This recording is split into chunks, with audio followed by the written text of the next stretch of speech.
So just been replacing the pump for the diesel heater water heating kit. Just a little pump here, and this is the second time I've replaced the pump. This is the one that came with the kit, good quality pump, but I've just heated the water up too much. It's rated for 60 degrees, and it's actually quite tricky to lose the heat.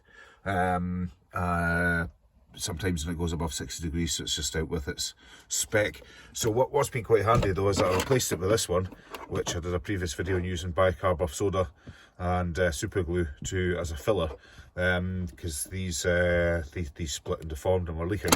And when this one came, I've got this off Scamazon.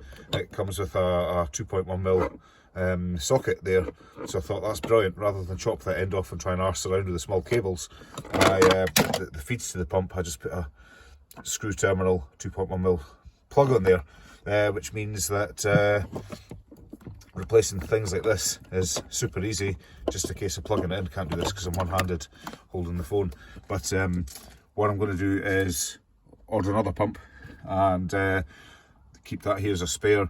And literally it's makes something like this, changing it out, super easy.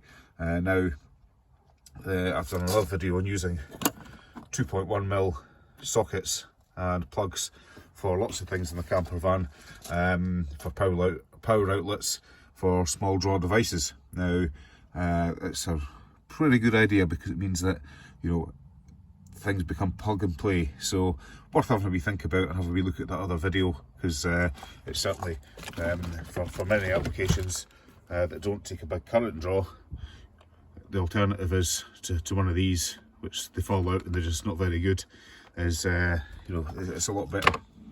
And incidentally, a handy thing I found to addition to the Bobil van's hot water heating system has been a flow indicator. This is just a PC. This comes from a PC water cooling kit. You can buy them online. They're £7 or £8, something like that. And you choose the size of hose interfaces that you want there. This is fitted to my underfloor heating, so I can see that whether it's the pump's actually working or not. That pump I've just replaced. So if I turn on the pump, there we go, it's spinning. It's just a handy indicator, and because it's also the lowest point of the entire system, there's a screw here which I can just unscrew, and that acts as a drain. So that's why I've broken out this tube here. You can see the copper pipes coming from the underfloor heating, which works really well.